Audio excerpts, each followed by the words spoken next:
The sun had barely risen when angry screams shattered the calm of a quiet neighborhood by noon. Police cars lined the block, cameras rolled, and a well-known homeowner association president stood speechless. Her son, who had just hurled racial slurs at a deliveryman, hadn't expected the man's older brother to show up, wearing a badge and 4 stars on his collar.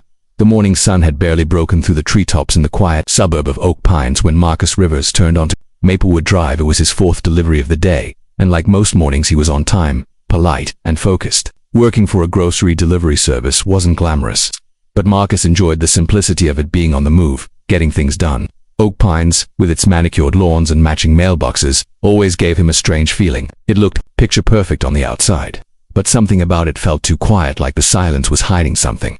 Marcus pulled up to the address listed on his app, checked the name Mrs. Patel, and grabbed the grocery bags from the back seat. He walked up the path, noting the neat flower beds and the glaring "no soliciting" sign on the porch. Just as he was about to ring the bell, the door to the house next door swung open. A tall, pale young man stepped out, shirtless and scowling. "Hey," he barked. "What are you doing?" Marcus turned politely. "Morning, sir. Just dropping off groceries." "You sure they're yours to drop off?" the man snapped, walking closer. His eyes were narrow and suspicious. "You people always have a way of accidentally showing up where you don't belong." Marcus blinked, unsure whether to laugh or walk away. "I'm just doing my job, man. This delivery isn't even for you." That only made the guy angrier. He stepped into Marcus's path. "I saw a delivery alert on my phone this morning. These must be mine. Hand them over." Marcus took a deep breath, trying to stay calm.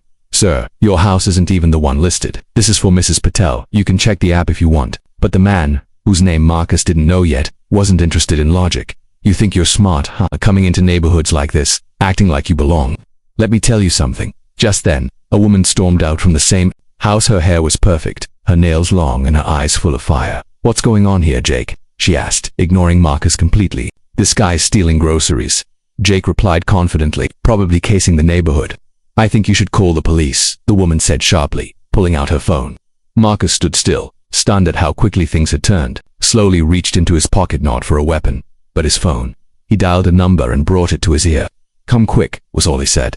The woman, now even more agitated, turned to Marcus. "Don't think you can threaten us. We know people. You're going to jail today." Marcus didn't reply. He simply set the bags down on the porch and stepped back. In his mind, he wasn't scared. He was tired of this happening, tired of always having to explain himself, tired of walking on eggshells just to survive. And then, like clockwork, the distant sound of sirens began to echo in the neighborhood. But they weren't the only ones on the way. Someone else was coming, and he wasn't bringing groceries, he was bringing truth. As the sirens grew louder, Marcus stood calmly near the driveway, arms crossed, eyes forward. He wasn't afraid, not anymore. He had seen this before. The looks, the accusations, the assumptions, but today felt different. Today something inside him had cracked. He wasn't just going to let it pass, not when his job, dignity, and humanity were once again being questioned like some petty thief in broad daylight. He had made a call that would change everything. Jake paced near the porch, his jaw clenched, still ranting under his breath. His mother, Mrs. Karen Whitmore, stood next to him with her phone pressed to her ear, loudly describing Marcus as a suspicious man, threatening her and her son to the 911 dispatcher. Her voice trembled with performative fear, just enough to trigger urgency on the other end. She knew how to work the system. She always had. As the head of the HOA, Karen had built her influence on appearances and control. Nothing and no one was supposed to disrupt her idea of order in Oak Pines, too. Squad cars turned the corner and pulled up to the curb with a mechanical screech. Officers stepped out quickly, hands near their belts. Marcus remained still. His heart was steady. His phone vibrated once. A short message. 2 minutes. He allowed himself a small exhale before the first officer could approach Marcus. A third vehicle rolled in, a sleek black SUV with government plates and tinted windows. It parked with precision behind the patrol cars. The door opened slowly. Out stepped a tall, broad man in a decorated dark blue uniform, his polished badge gleaming under the sun. Commander Donovan Rivers, chief of the city's major crimes division. He walked with authority, calm but imposing, the kind of presence that made everyone pause. The 2 officers instinctively straightened. Jake, still clueless, muttered, "Oh great, more cops. Finally, someone will do something about this guy." Karen's voice faltered mid-sentence as Donovan passed her without a glance. He walked straight toward Marcus and nodded. "You all right?" Marcus nodded silently. "They called the cops on me. Over someone else's groceries." Donovan turned slowly to face the officers. "This man," he said firmly, pointing to Marcus, "is my younger brother, and unless he's stolen groceries in full view of your body cams, I suggest everyone take a breath before this gets worse." Jake stepped forward, visibly confused. Wait, you're his brother. I am, and I'm also your worst nightmare. If you keep running your mouth, Donovan replied, his tone sharp but controlled. Karen looked as if the ground had opened beneath her. You can't talk to my son like that. This is a misunderstanding. No, ma'am, Donovan snapped, finally turning his gaze on her. This is entitlement, racism, and the misuse of emergency services. I suggest you stop pretending to but be the victim before someone presses real charges. Silence fell over the street. Phones were recording. Neighbors peeked out from behind curtains. A confrontation that began with groceries had just exploded into something much bigger, and the storm had only begun. The neighborhood had never been this quiet.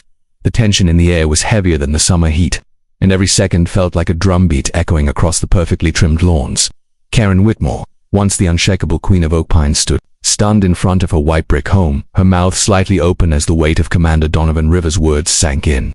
Jake, usually full of arrogance and rage, now looked like a child caught red-handed. He had never been confronted like this, especially not by someone who not only outranked him in every sense but also shattered the narrative he had built in his head about who was supposed to hold power. Marcus stood to the side, quiet, but observant. He didn't need to say anything. His brother was doing it all for him. Donovan didn't shout. He didn't need to. His calm, controlled voice cut deeper than any raised tone could. You called the police because my brother, a working man, was delivering groceries in a neighborhood you think you own. You lied to 911, said he was threatening you. That's a felony. Mrs. Whitmore, did you know that? Karen blinked rapidly, her carefully curated poise beginning to crack. I didn't know who he was. My son felt unsafe. And, no, Donovan interrupted, raising a hand. Your son felt challenged. He didn't expect a black man to stand his ground. He felt angry, not threatened. Jake opened his mouth, but Donovan's sharp stare shut it again. Let me guess, Donovan continued, his voice now ice cold. You assumed nobody would question your side of the story, that a uniform would arrive and make the problem go away. But this time the badge didn't come to protect you, it came to expose you. More neighbors had gathered now, some watching from porches, others holding up their phones. The truth was being recorded, not just by cameras, but by every pair of eyes that had once believed Karen's version of Oak Pines was the right one. Karen tried once more to salvage control. I've given years to this community. I've kept it safe, clean, and organized. Donovan stepped forward, now just feet from her. No, you kept it filtered. You made it comfortable for people who look like you, think like you, and fear anything different. That's not safety, that's exclusion. With a smile, the patrol officers shifted uncomfortably. One of them, clearly unsettled, looked at Donovan. Commander, do you want us to file a report? Oh, there'll be a report, Donovan said firmly. I'll handle it myself. This won't be buried. Karen's face went pale. For the first time in years, she realized the power she thought she had wasn't real. It was borrowed, inherited through silence and fear. But silence had been broken, and fear had changed sides. Jake stormed back into the house, slamming the door behind him. Karen stayed outside, shaking, unsure what to do with her crumbling image. Oak Pines would never see her the same again, and Marcus, standing with quiet dignity, knew this moment was bigger than groceries. This was justice beginning to wake up. By evening, Oak Pines didn't feel the same. The silence that once served as a blanket for hidden prejudice had been peeled away, leaving the raw truth exposed beneath the warm glow of porch lights and judgmental stares. Karen Whitmore sat stiffly in her living room, blinds half drawn, staring blankly at the local news. Her name was on every screen, her voice angry and trembling, playing on a loop as part of the viral video that had now spread beyond state lines. HOA president calls cops on black deliveryman. Turns out he's the police commander's brother. Read the caption beneath her face, followed by thousands of angry comments online. She had become a national example of what privilege and ignorance looked like when caught on camera across the street. Neighbors who once attended her HOA meetings in polite silence now whispered about how fake her leadership had been. Some were angry, others embarrassed. A few were even relieved. Finally, someone had said what they had silently thought for years. Karen's rules were never about order. They were about control. Inside the Whitmore house, Jake was furious, not because he regretted what he had done, but because the internet was mocking him. Memes had flooded social media, turning his face into a symbol of entitled rage. This is ruining my life, he shouted, pacing the living room, fists clenched. That guy, he made me look like the bad guy. Karen turned toward her son, her voice hollow. You are the bad guy, Jake. We both are, and now the world knows it. Jake's expression shifted from anger to confusion.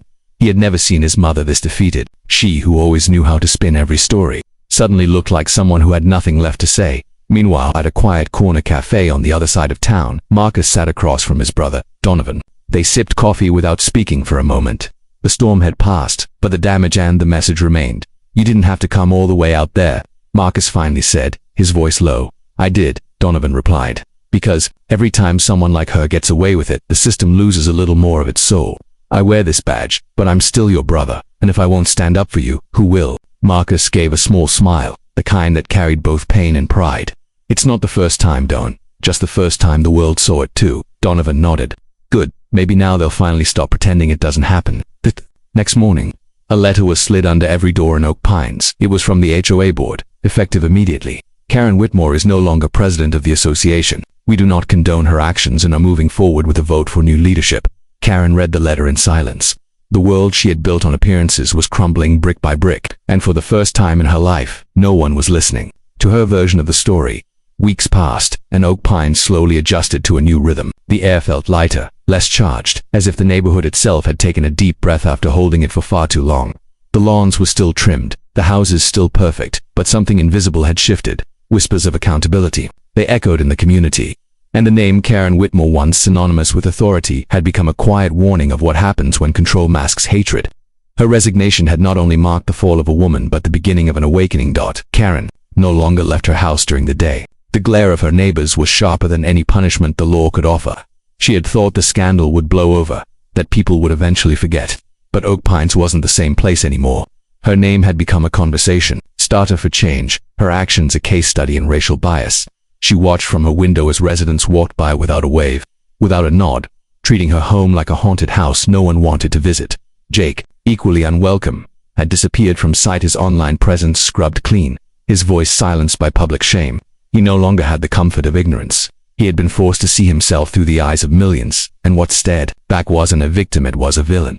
Across town, Marcus returned to work as usual. His routine hadn't changed, but now every knock on a door came with an extra second of hesitation from strangers who had seen his face on the news.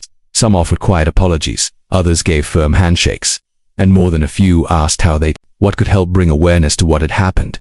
It was unfamiliar, but not unwelcome. Marcus didn't want sympathy.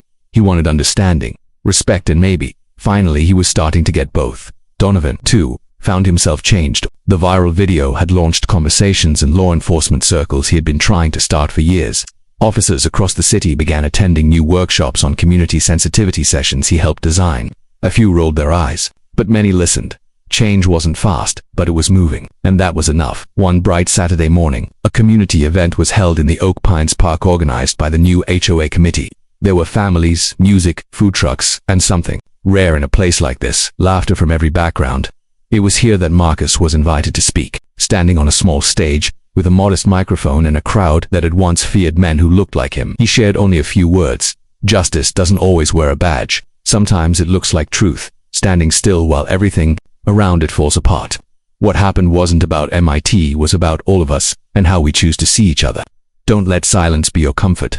Let change be your voice. The crowd applauded, not because they had to, but because they meant it, and for the first time in a long time, Oak Pines felt like it belonged to everyone. If this story moved you, don't forget to like, share, and leave your thoughts in the comments. Subscribe to The Black Struggle for more powerful real-life stories that deserve to be heard.